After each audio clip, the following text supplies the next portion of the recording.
Hi, and welcome to Prattski Game Reviews, Episode 2. Today we'll be reviewing Santorini. This is an abstract game made for 2 to 4 players. It is designed by Gordon Hamilton, and interestingly in the rule book it says Gordon Hamilton, aka Dr. Pickle. I don't know what's up with that, but I found that interesting.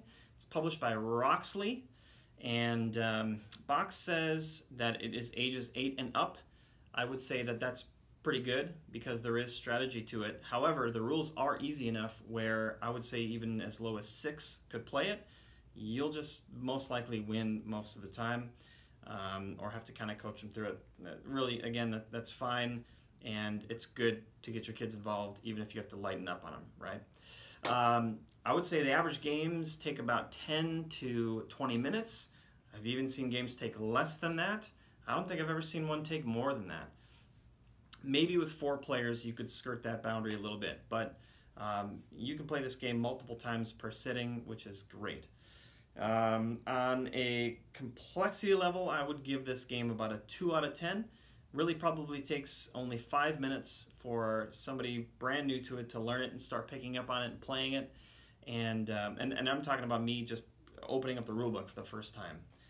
We were going in 5 minutes, and to teach somebody else, it's that much or less. It's very easy to get into it, and the only thing that can make that a little bit more complex are the God cards, which give you special powers and movements and things, and that can kind of complicate it a little bit. But again, they're really easy, and the rulebook has explanations for what everything does with all of that.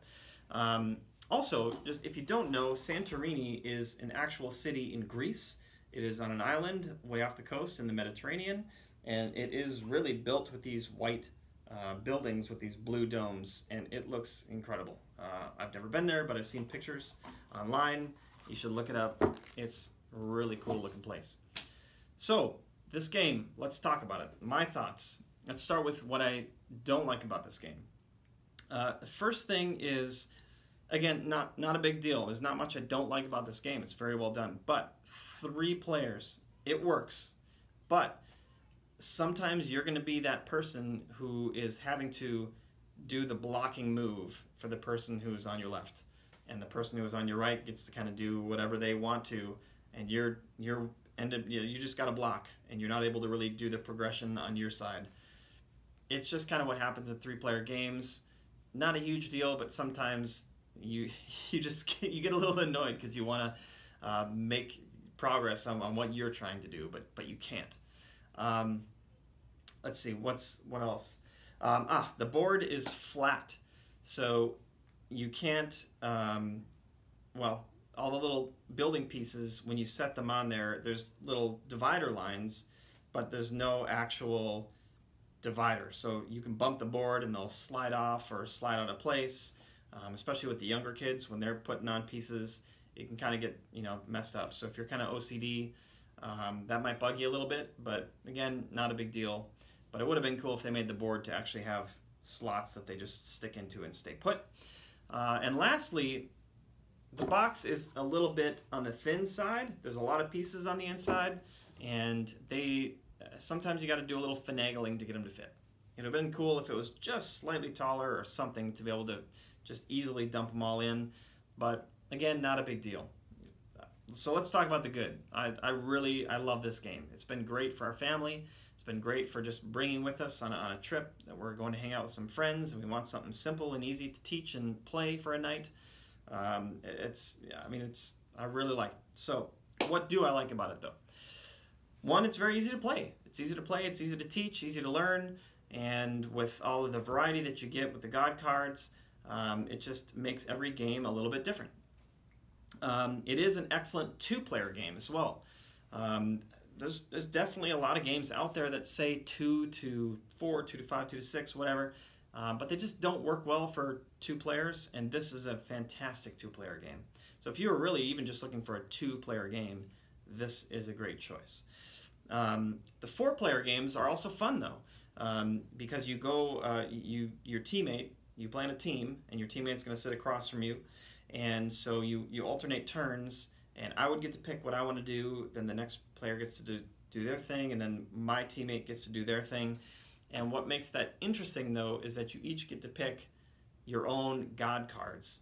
And so I have my special abilities, my teammate has their own special abilities, so I can try to plan things to be able to best take advantage of what their card does for them. And I found that type of strategy to work very well, and I really had a lot of fun with it.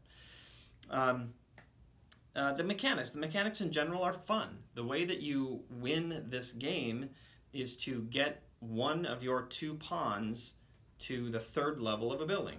And that sounds like it should be easy, but it's not. So you have a 1st level, 2nd level, 3rd level, and you just got to get one up to the top. But the way everything works with, well, on your turn, you have to do a move with one of your pawns, and then you have to do a build with the pawn that you moved with.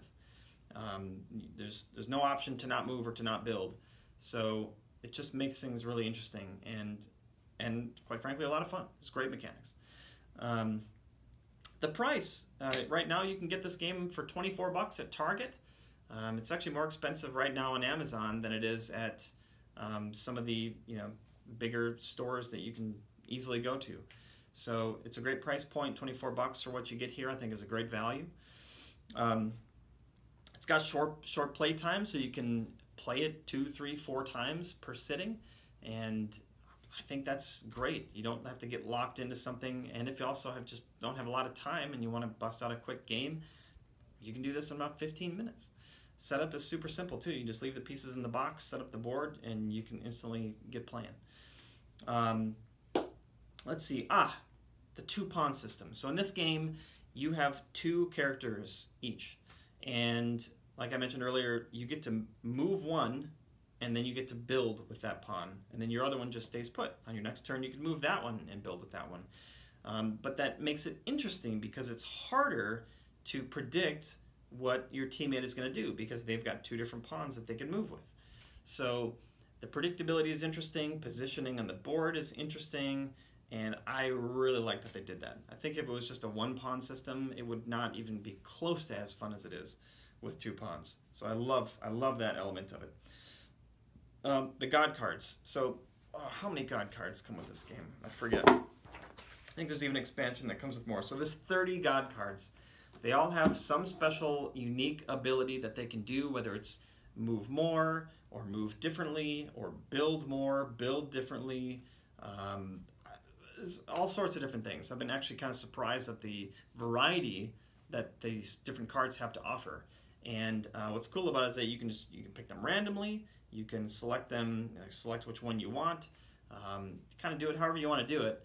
But having that extra ability and having your teammate have their own ability just, creates endless, well, I'm sure it's not endless, you could do the math, but a lot of different varieties in terms of how things could play out, and I really like that. As I mentioned before too, like I play with my 11-year-old son. He loves this game. It's super fun for him to select the different god cards, and with this game it is easier for me to win most of the time. I strategize better than an 11-year-old, obviously, but he still will analyze after I have won, like what he could have done differently, and we'll usually talk about it, and he's like, oh, okay, I see that, so I can tell that he's learning, he's developing in it, and he really likes that. So I usually don't go too light on him, and he and I have talked about that. He doesn't care as long as we're like learning and figuring out how to do it. And lastly, the artwork is fantastic. It's a beautiful game. Rulebook is great. Box is great. The pieces on the board, once they get all built, they look really cool. All right, so some feedback from my wife.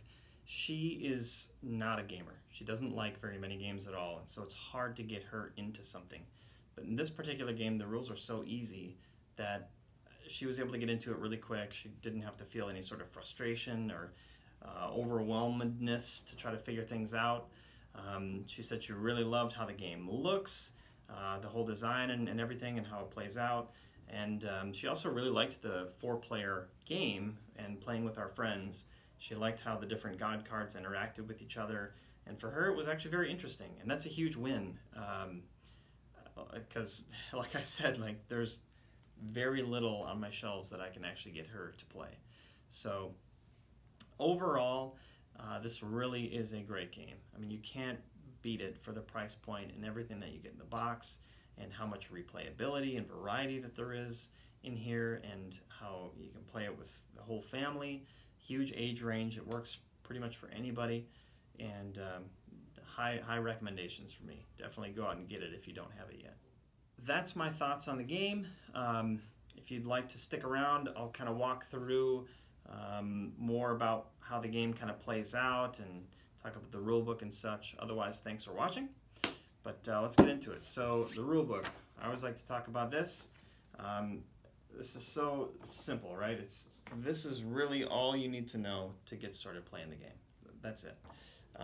If you want to get into the God cards, then there's just a little bit more information here on how that plays out. And then what's really cool is that all 30 are described here in the rule book that explain more detail as to what each ability does. On the back, it just talks about 3- and 4-player game, and that's it. That's all there is to it. It's just super well done. It looks fantastic. So no complaints at all on the rule book. Gameplay, it's like I said, it's super easy. You can play without God cards to get started, kind of like a learning game, and then you can introduce the God cards, and it just, like I said, it plays out so cool, right? You get to start your pawns on any squares that you want to, so you can start close, you can start apart, and just experiment with different strategies. And then again, it all kind of comes down to what your special abilities are on those cards. Okay, so here we have our board. This is it. It's not too big. It's a good size. It comes with this cool little plastic base to it. Gives it some character. Yeah, and as I had mentioned before, you can see the lines on the board, but it's totally flat, so the pieces can slide around quite easily and get bumped around, which it's really, again, it's not that big of a deal. But if the game does get bumped, or you just are one of those people that like it to fit up in a line perfectly, that might bother you just a tad. But I think you can get over it. So, yes, so the way that this game works is that each character, each side gets a couple of builders. There's a male and a female. They're the same on both sides, they're just different colors. And each person would get to select where they want their 2 characters or 2 pawns to go, and then the other person gets to select, and really they can go anywhere. And so I'll talk about gameplay in its basic form without the God cards. So like I mentioned before, on your turn you get to select one of your pawns, and you must do a move and you must do a build. For a move, you can move any direction, diagonally, side to side, whatever. So this character here could move in any of these spots. So let's just say I'm going to start off with the gray side. We're going to move her here. And then for your build, you have to build with the character that you moved with, and you have to build in an adjacent square or adjacent spot from where you just moved. So it can be any of these spots here.